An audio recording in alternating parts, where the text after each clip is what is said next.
ini saya akan menyampaikan firman dengan judul pengangkatan di akhir zaman. Saudara, kita sedang hidup pada bagian terakhir dari akhir zaman. Dan kita tahu tidak lama lagi Tuhan Yesus akan segera datang untuk kali yang kedua. Dalam Yohanes 14 ayat 1-3 firman Tuhan berkata, "Janganlah gelisah hatimu, percayalah kepada Allah, percayalah juga kepadaku. Di rumah Bapa-Ku banyak tempat tinggal. Jika tidak demikian tentu aku mengatakannya kepadamu. Sebab aku pergi ke situ untuk menyediakan tempat bagimu." Ayat 3, baca bersama. "Dan apabila aku telah pergi ke situ dan telah menyediakan tempat bagimu, aku akan datang kembali dan membawa kamu ke tempatku, supaya di tempat di mana aku berada, kamu pun berada."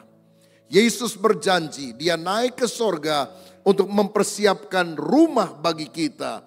Dan kalau dia sudah siap, maka dia akan menjemput kita dan mengangkat kita masuk ke dalam rumahnya. Kapan itu terjadi? Tidak seorang pun yang tahu. Karena dalam Matius 24 ayat 36 Yesus berkata, "Tetapi tentang hari dan saat itu tidak seorang pun yang tahu. Malaikat-malaikat di surga tidak, dan anak pun tidak, hanya Bapa sendiri." Karena tidak akan ada orang yang tahu, hanya Bapa sendiri, kita pun tidak boleh bersikap sok tahu. Makanya kita tidak boleh menjadi tim perencana kedatangan Tuhan. Mereka-reka, menghitung-hitung kira-kira Tuhan datangnya kapan. Tapi jadilah tim penyambutan kedatangan Tuhan. Artinya Tuhan, kapanpun kau mau datang, itu adalah hak prerogatif Tuhan. Kami siap menyambut Engkau. Maranatha, ya Tuhan, datanglah dengan segera. Amin, saudara. Tetapi kita harus mengetahui tanda-tanda zaman dan berjaga-jaga. Apa saja tanda-tanda zaman? Ada banyak yang dicatat dalam Alkitab. Beberapa saya sebutkan. Yang pertama, akan ada penyesatan. Munculnya Mesias palsu. Ajaran-ajaran palsu. Apalagi dengan perkembangan melalui sosial media yang masif. Maka orang bisa menyampaikan ajaran-ajaran yang dianggap benar. Tapi ternyata palsu. Dan ini harus kita waspadai. Yang kedua, perang, gempa bumi, kelaparan akan terjadi. Matius 24 ayat 6 dan 7 berkata begini. "Kamu akan mendengar deru perang atau kabar-kabar tentang perang. Namun berawas-awaslah, janganlah kamu gelisah. Sebab semuanya itu harus terjadi. Tetapi itu belum kesudahannya. Sebab bangsa akan bangkit melawan bangsa dan kerajaan melawan kerajaan. Akan ada kelaparan dan gempa bumi di berbagai tempat." Gempa bumi makin sering terjadi, kelaparan mengancam dunia pada masa kini. Tapi salah satu yang kita juga harus waspadai adalah kabar-kabar tentang perang. Sudah hampir 1 bulan konflik di Israel belum menemukan titik terang untuk gencatan senjata. Hamas menyerang Israel tanggal 7 Oktober 2023 yang lalu. Lalu Israel membalas dengan luar biasa, dan sekarang dunia sedang bergejolak, panik dengan situasi yang ada. Pertanyaannya, bisakah konflik Israel ini memicu perang dunia ketiga? Karena bila Israel didukung oleh Amerika dan sekutu-sekutu negara barat, lalu kemudian Palestina disupport oleh Iran, lalu ada Rusia, dan juga negara-negara yang lain yang bersekutu dengan dia, maka bisa saja konflik dunia itu terjadi. Tadi pagi saya khotbah tentang perang Israel. What's next? Apa yang akan terjadi setelah perang Israel? Saudara bisa melihat rekamannya dalam YouTube hari ini. Minggu yang lalu saya khotbah di online Bandung, dan minggu sebelumnya saya khotbah secara live di Tasikmalaya. Judulnya Konflik Hamas versus Israel dan Masa Depan Dunia. Saya menjabarkan lebih banyak tentang sejarahnya kenapa konflik itu terjadi. Saya lihat sekarang sudah ditonton lebih dari 500 juta orang, saudara sekalian. Kalau saudara belum melihat, saya dorong saudara melihat supaya bisa tahu secara garis besarnya apa yang terjadi. baik khotbah minggu yang lalu maupun yang tadi pagi. Saya akan mengisi pada sesi ini tentang peristiwa yang sangat penting yang berkaitan dengan itu, yaitu tentang pengangkatan gereja. Tapi tanda-tanda zaman itu sudah nyata. Yang ketiga adalah penyakit menular. Lukas 21 ayat 11 mencatat hal ini. Dan akan terjadi gempa bumi yang dahsyat dan di berbagai tempat akan ada penyakit sampar. Penyakit sampar itu penyakit menular dan kelaparan. Dan akan terjadi juga hal-hal yang mengejutkan dan tanda-tanda yang dahsyat dari langit. Saudara-saudara, dunia baru saja dihantam oleh COVID. Banyak sekali orang mati, termasuk di Indonesia, termasuk di kota ini. Apakah tidak mungkin ada penyakit menular yang lebih berbahaya selain COVID? Kita tidak pernah tahu. Mungkin saja akan terjadi, bahkan yang lebih mematikan. Kita berdoa jangan terjadi. Tetapi inilah tanda zaman yang Alkitab sudah nyatakan. Tanda yang berikutnya adalah aniaya. Dan karena penganiayaan banyak orang Kristen, KTP akan murtad. Karena mereka mengikut Yesus supaya kaya, supaya sukses, supaya berhasil. Bukan karena sungguh-sungguh mengasihi Tuhan Yesus Kristus. Sehingga ketika dipepet oleh berbagai hal, mereka punya sifat seperti Yudas Iskariot, si pengkhianat itu. Dalam Lukas 21 ayat 12 dan 13, firman Tuhan berkata demikian. Lukas 21 ayat 12, 13. Tetapi sebelum semuanya itu, kamu akan ditangkap dan dianiaya. Kamu akan diserahkan ke rumah-rumah ibadat dan penjara-penjara. Dan kamu akan dihadapkan kepada raja-raja dan penguasa-penguasa. Oleh karena namaku, orang yang percaya Yesus akan mengalami aniaya. Hal itu akan menjadi kesempatan bagimu untuk bersaksi. Jadi saudara-saudara, Tuhan ingin dalam posisi yang tidak nyaman secara manusia. Ketika gereja dirusak, dihancurkan, dibakar, ibadah diporak-porandakan. Itu menjadi kesempatan bagi kamu untuk bersaksi. Karena Matius 24 ayat 14 menunjukkan satu tanda yang lain. Injil kerajaan akan diberitakan menjadi kesaksian bagi semua bangsa. Baru setelah itu tiba kesudahannya. Nah, kalau tanda-tanda zaman sudah nyata, berarti Tuhan akan segera datang. Tapi saudara perlu tahu bahwa Tuhan datang itu dalam dua tahap yang berbeda. Saudara-saudara, tahap yang pertama kita lihat, dikatakan dalam Yohanes 14 ayat 3, bahwa Tuhan akan datang untuk menjemput umatnya. Saya bacakan lagi. Dan apabila aku telah pergi ke situ dan telah menyediakan tempat bagimu, maksudnya di sorga, aku akan datang kembali dan membawa kamu ke tempatku supaya di tempat di mana aku berada, kamu pun berada. Berarti Yesus dari sorga akan datang menjemput kita, mengangkat kita yang ada di dunia dan tinggal bersama dengan dia. Tapi kalau kita baca Yudas pasal pertama ayat 14, dikatakan demikian. Yudas 1 ayat 14. Juga tentang mereka Henokh keturunan ketujuh dari Adam telah bernubuat katanya. Sesungguhnya Tuhan datang dengan siapa? Beribu-ribu orang kudusnya. Loh, yang pertama tadi dikatakan Tuhan datang dari sorga menjemput umatnya, menjemput orang kudusnya yang ada di dunia. Tapi yang kedua, kenapa dikatakan dia datang bersama orang-orang kudusnya?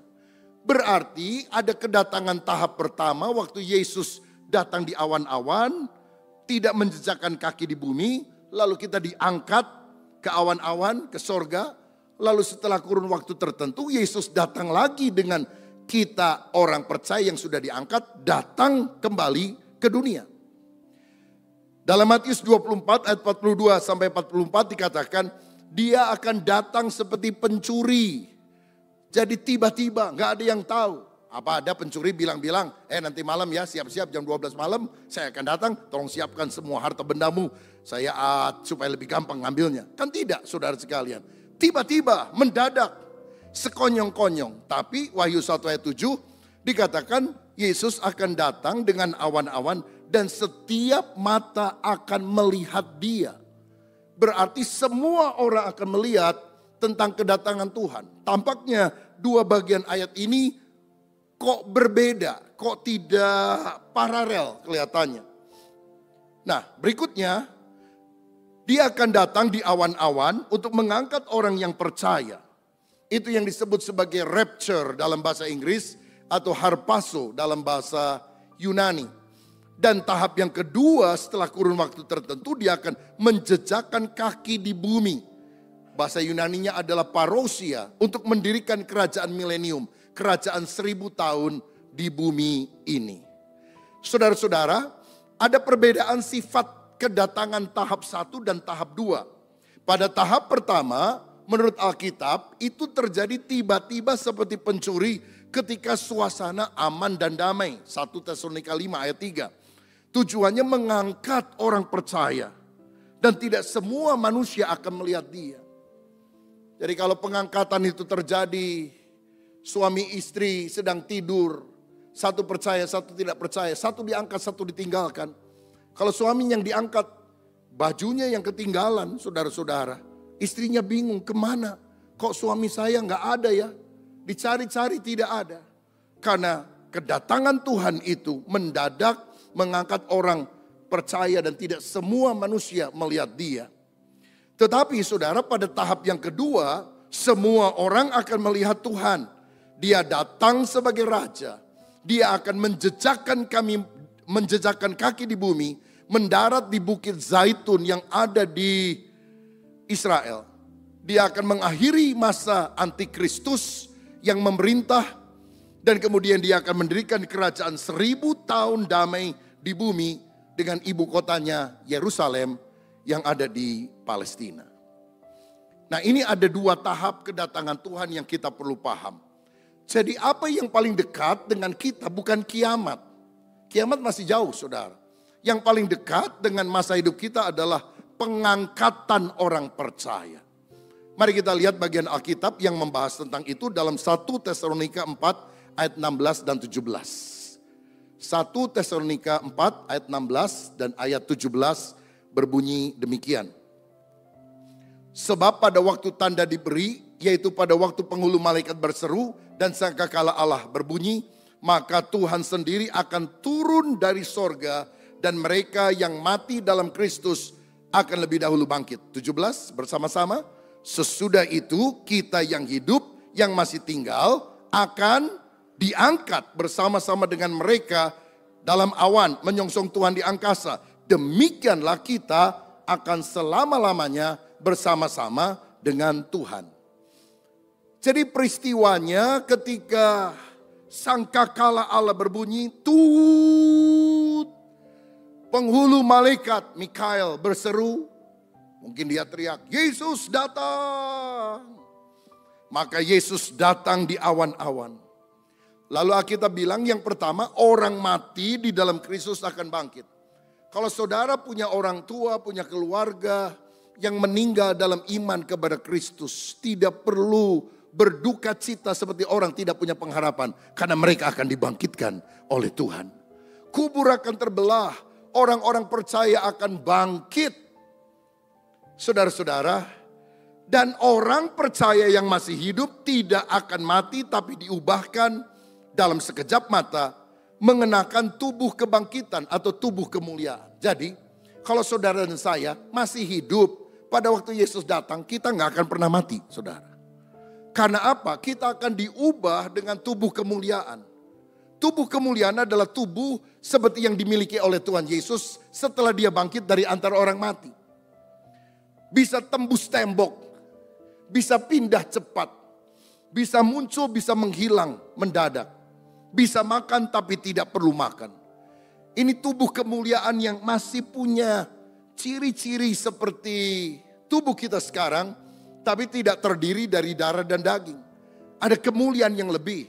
Pada waktu Yesus bangkit, berjalan ke Emmaus, berjalan bersama dengan 2 orang murid, salah satunya bernama Kleopas.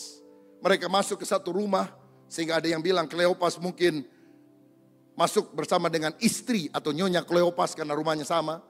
Ada yang bilang, oh bukan, mungkin itu Lukas yang mencatat Injil tersebut. Tapi terserahlah. Kleopas mau jalan sama Nyonya Kleopas, sama Lukas, sama Salonpas. Yang jelas saudara-saudara pada waktu mereka jalan, mereka itu pertama nggak bisa mengenali bahwa itu adalah Yesus. Tapi waktu sampai di rumah, waktu Yesus memecahkan roti, langsung mereka tahu itu adalah Yesus. Berarti ada perbedaan kemuliaan dari tubuh kemuliaan, tetapi juga ada persamaannya. Sehingga kalau dilihat, ditilik benar-benar, oh Yesus. Dan saya rasa salah satu hal yang membuat mereka langsung tahu itu Yesus, ketika dia membelah roti. Mereka melihat apa? Tangan yang berlubang paku. Nah saudara-saudara, tubuh seperti Yesus itulah yang akan kita kenakan kalau dia datang untuk kali yang kedua. Selanjutnya, yang dibangkitkan dan diubahkan akan diangkat menyongsong Tuhan di angkasa. Jadi orang mati yang beriman kepada Kristus, orang hidup yang percaya tidak mati langsung diubah dalam sekejap mata. Cik! Pakai tubuh kebangkitan, tubuh kemuliaan, lalu diangkat Tuhan menyongsong di angkasa. Ya jadi zut tiba-tiba hilang. Ini gambarnya mestinya nggak pakai baju nih saudara sekalian. Tapi tidak akan telanjang karena apa? Ditutup dengan kemuliaan Allah. Dan nanti di angkasa kita akan nyanyi satu lagu lama.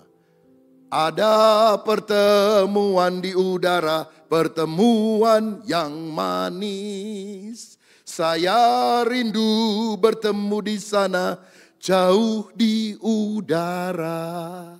Tahu lagu itu? Nggak tahu. Bisa diturunin lagi itu saudara. Karena nanti nyanyinya di sana, nyanyi lagu itu. Perlu belajar ini.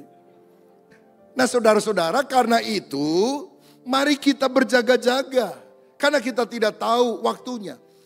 Pada waktu itu jika ada dua orang di ladang, satu akan diangkat, satu ditinggalkan. Dua orang memutar batu kisaran, artinya lagi kerja. Satu diangkat, satu ditinggalkan. Karena itu berjaga-jagalah. Karena tidak tahu kapan waktunya Tuhan akan datang menjemput kita.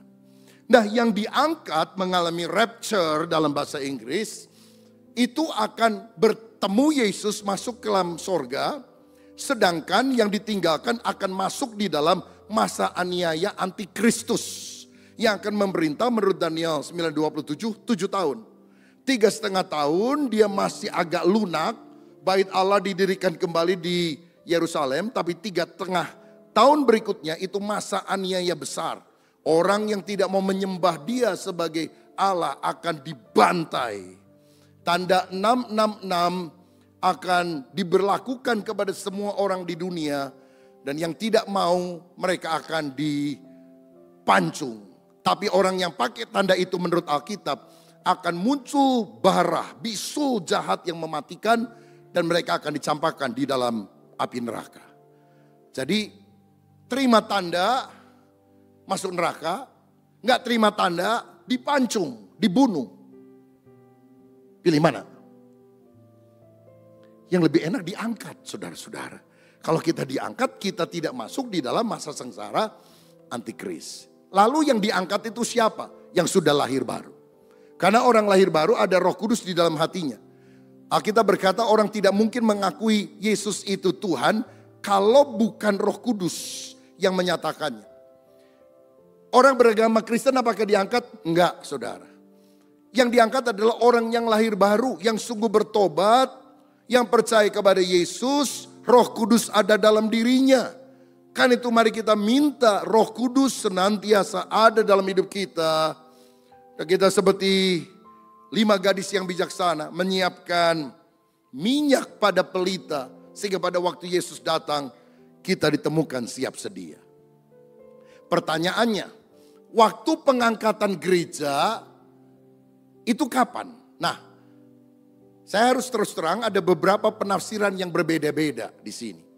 Yang pertama, ada yang berpikir bahwa pengangkatan itu terjadi sebelum masa antikristus.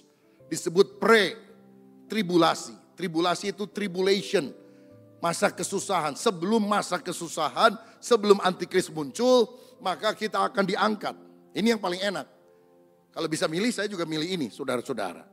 Dasarnya antikristus tidak akan menyatakan diri sampai yang menahannya disingkirkan. Dan gereja tidak disebutkan ada dalam masa kesusahan besar.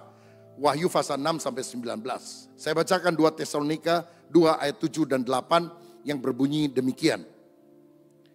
Karena secara rahasia kedurhakaan telah mulai bekerja, tetapi sekarang masih ada yang menahan. Kalau yang menahannya itu telah disingkirkan, pada waktu itulah si pendurhaka baru akan menyatakan dirinya. Tetapi Tuhan Yesus akan membunuhnya dengan nafas mulutnya dan akan memusnahkannya kalau ia datang kembali. Secara rahasia roh antikris itu sudah bekerja di mana-mana. Banyak sekali orang yang menolak Kristus, membenci kekristenan. Tetapi masih ada yang menahan. Siapa yang menahan? Orang percaya di dunia yang dipenuhi dengan Roh Kudus. Kita adalah terang dunia sehingga gelap tidak bisa mencapai klimaksnya. Tapi kalau orang percaya itu sudah diangkat, istilah di sini disingkirkan dari muka bumi ini, barulah si pendurhaka, si antikris itu akan muncul. Jadi ini tafsiran pertama. Antikris kemungkinan besar dia sudah ada di dunia, tapi kita belum tahu siapa dia. Karena apa? Masih ada kita. Kalau kita diangkat, baru antikris akan menyatakan diri kepada dunia. Yang kedua, saudara, ada yang berpikir bahwa pengangkatan itu akan terjadi di tengah masa aniaya. Setelah antikris memerintah 3,5 tahun, nomor 2. Saudara-saudara, jadi kita melihat ini disebut sebagai mid-tribulasi. Mid-tribulation. Jadi di pertengahan pemerintahan antikris yang 7 tahun, maka orang-orang percaya akan diangkat. Dasarnya adalah 1 Korintus 15 ayat 51-52. Sesungguhnya aku menyatakan kepadamu suatu rahasia. Kita tidak akan mati semuanya, tetapi kita semua akan diubah dalam sekejap mata pada waktu bunyi nafiri yang terakhir. Sebab nafiri akan berbunyi dan orang-orang mati akan dibangkitkan dalam keadaan yang tidak dapat binasa dan kita semua akan diubah. Kapan pengangkatan itu terjadi? Kalau bunyi nafiri atau sangkakala Allah terakhir berbunyi. Nah, kalau saudara baca kitab Wahyu, ada 7 penghukuman, ada 3 penghukuman besar Allah yang masing-masing satu paketnya itu 7 macam. Dan itu akan terjadi ke dunia ketika antikris memerintah. Penghukuman Tuhan itu disebut sebagai 7 materai, 7 sangkakala atau 7 nafiri, dan 7 cawan. Dan kalau dikatakan bahwa nafiri atau sangkakala Allah harus berbunyi, baru kemudian Tuhan datang, berarti bukan di awal pre-tribulation. Tapi kemungkinan adalah mid-tribulation. Belum sampai cawan. Sesudah materai, berarti di tengah. Ketika sangkakala Allah, hukuman Allah dibunyikan, sangkakala yang terakhir. Ini masuk akal, saudara-saudara. Jadi orang percaya akan masuk dulu masa antikris, tapi ketika mau kejam-kejamnya kita diangkat. Mid-tribulation. Yang ketiga adalah pengangkatan di akhir masa antikristus. Disebut sebagai post-tribulasi. Post-tribulation. Dasarnya adalah mereka percaya bahwa kedatangan Yesus hanya 1 tahap, bukan 2 tahap. Jadi begini, begitu Yesus datang di awan-awan, ini menurut yang ketiga, kita akan diangkat, ketemu Yesus di angkasa sesuai 1 Tesalonika 4, tapi enggak lama langsung turun kembali ke bumi. Ibaratnya kita ini punya tamu agung lah, datang ke rumah kita dari luar negeri. Waduh, kita senang banget. Lalu kita keluar ke halaman rumah kita, menyambut dia, lalu kita balik lagi, ayo masuk ke rumah, begitu saudara. Jadi naik terus turun lagi, begitu. Kira-kira yang benar yang mana ya? Alkitab terus terang tidak terlalu jelas, terang benderang menceritakan soal waktunya.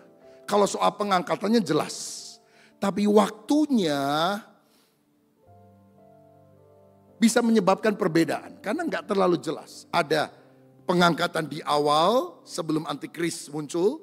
Ada pengangkatan di tengah setelah 3,5 tahun antikris memerintah. Ada pengangkatan di akhir.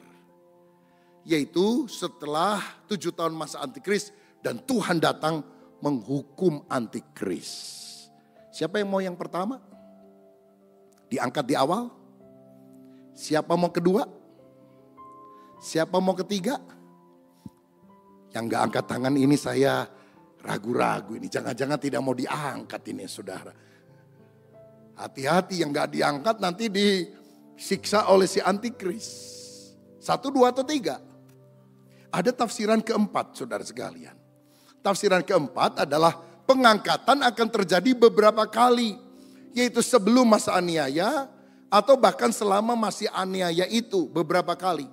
Ini disebut sebagai pengangkatan parsial. Jadi terus terang, hanya Tuhan yang tahu kapan waktunya dia datang. Kita tidak menekankan teori pengangkatan manapun, tapi yang penting kapanpun Tuhan datang, siap sedialah untuk menyambut kedatangannya. Siapa yang setuju? Berikan tepuk tangan yang meriah untuk Tuhan. Makanya tadi saya bilang jangan jadi tim perencana kedatangan Tuhan, jadilah tim penyambutan kedatangan Tuhan. Pertanyaannya sekarang, kalau sudah diangkat, ngapain?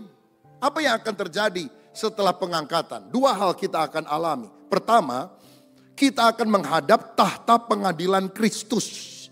Jadi yang diangkat itu diadili, saudara. Namanya pengadilan Kristus, bahasa Yunaninya bema. 2 Korintus 5 ayat 10.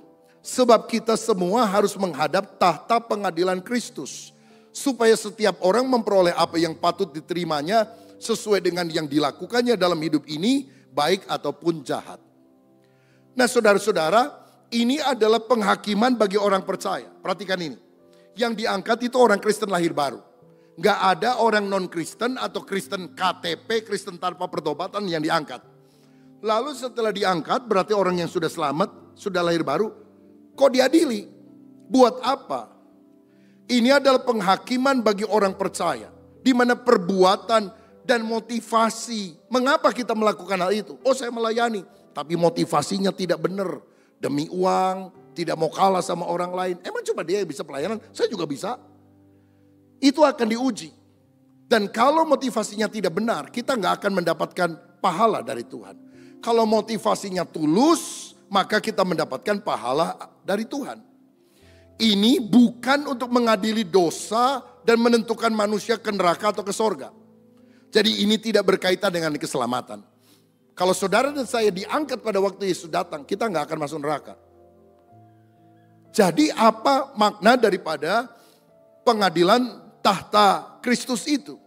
Ini adalah pengadilan untuk menentukan pahala. Apakah kita mendapatkan pahala yang disebut mahkota dalam Alkitab atau tidak? Coba kita baca 1 Korintus 3 ayat 12 sampai 15. Entahkah orang membangun di atas dasar ini dengan emas, perak, batu permata, kayu, rumput kering, atau jerami. Sekali kelak pekerjaan masing-masing orang akan nampak. Karena hari Tuhan akan menyatakannya. Sebab ia akan nampak dengan api.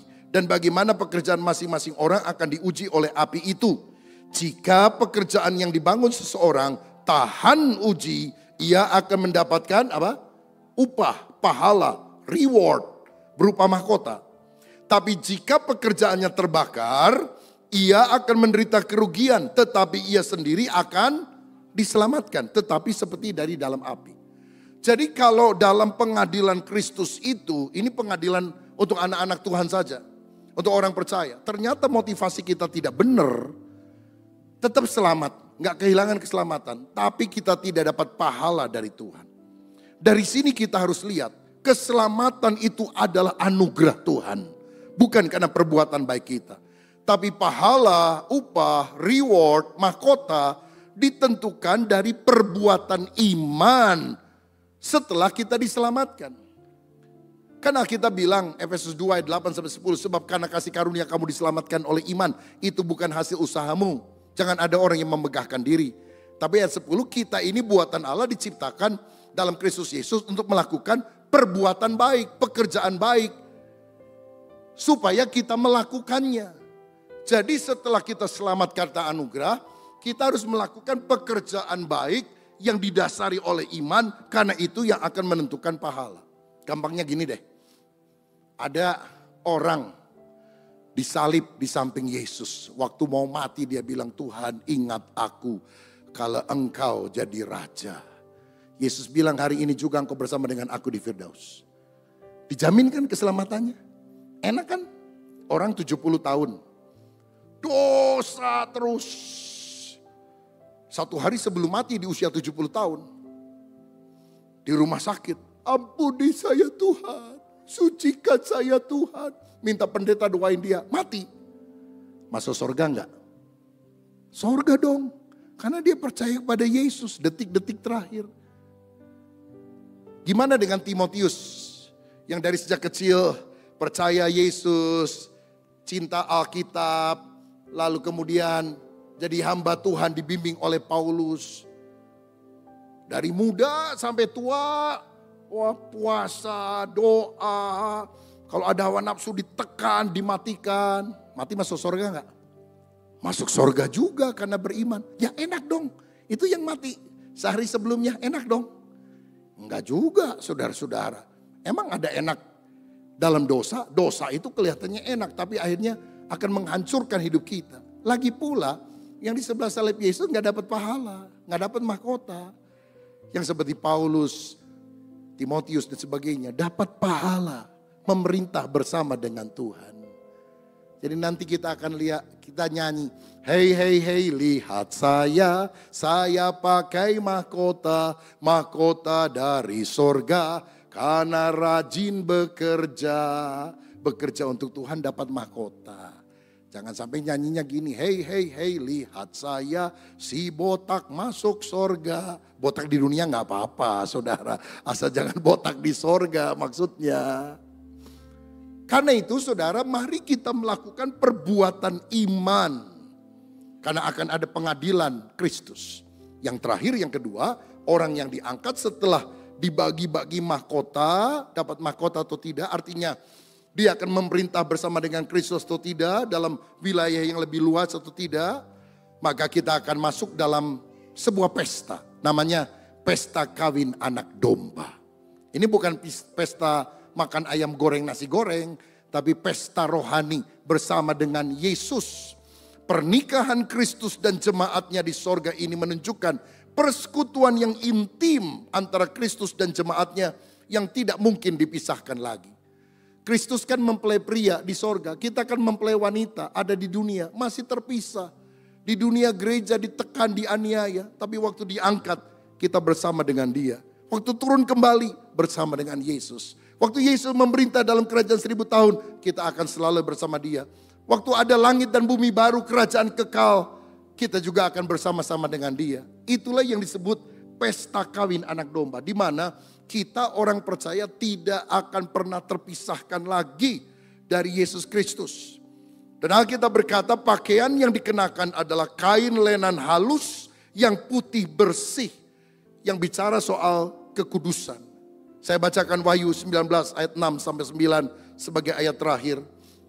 Lalu aku mendengar seperti suara himpunan besar orang banyak seperti desau air bah dan seperti deru guru yang besar katanya. Haleluya, karena Tuhan Allah kita yang maha kuasa telah menjadi raja. Marilah kita bersukacita dan bersorak-sorai dan memuliakan dia karena hari perkawinan anak domba telah tiba dan pengantinnya telah siap sedia. Dan kepadanya dikaruniakan supaya memakai kain lenan halus yang berkilau-kilauan dan yang putih bersih. Lenan halus itu adalah perbuatan-perbuatan yang benar dari orang-orang kudus. Lalu ia berkata kepadaku, tuliskanlah, berbahagialah mereka yang diundang ke perjamuan kawin anak domba. Katanya lagi kepadaku, perkataan ini adalah benar, perkataan-perkataan dari Allah. Jadi kita akan mengalami pesta rohani yang luar biasa bersama dengan Tuhan. Siapa yang akan masuk dalam pesta kawin anak domba? Orang yang pakaiannya kain lenan halus yang putih bersih, orang yang hidup benar, orang yang hidup kudus, mematikan keinginan daging, hawa nafsu, akan bersama-sama dengan Tuhan sampai selama-lamanya. Saudara-saudara, apa yang saya khotbahkan ini belum terjadi. Tapi Alkitab sudah memberitahukan sebelumnya apa yang akan terjadi di depan. Yang kita lihat sekarang adalah konflik besar yang terjadi di Israel Dan itu akan menuntun pada akhir zaman. Saya tidak bilang bahwa perang ini pasti akan disusul dengan perang Gog Magog dan perang Harmagedon. Kita nggak tahu waktunya. Tapi arahnya, jarum jamnya akan mengarah ke sana. Makanya kita siapkan diri. Kalau nanti malam Tuhan datang, biarlah kita berkata, Tuhan, aku tidak mau ditinggalkan. Masuk dalam aniaya si antikris. Aku mau diangkat bersama dengan Engkau. Siapa yang hari ini belum bertobat, belum percaya kepada Yesus. Engkau masih hidup menurut cara duniawi. Kesempatan masih ada hari ini untuk engkau bertobat. Akuilah dosamu, bertobatlah. Undanglah Yesus masuk dalam hatimu. Beri dirimu dibaptis. Cintai Tuhan, layani Tuhan. Hidup dalam doa, pujian, penyembahan. Hidup dalam pembacaan firman yang tekun. Miliki saudara-saudara seiman yang saling menguatkan di dalam komunitas sel. Di gereja kita disebut Bicom, Battle Community. Supaya iman saudara terpelihara. Sehingga waktu Yesus datang, kita diangkat. Kita tidak ditinggalkan. Karena kita akan bersama dengan Yesus sampai selama-lamanya. Tuhan Yesus memberkati kita semuanya. Amin.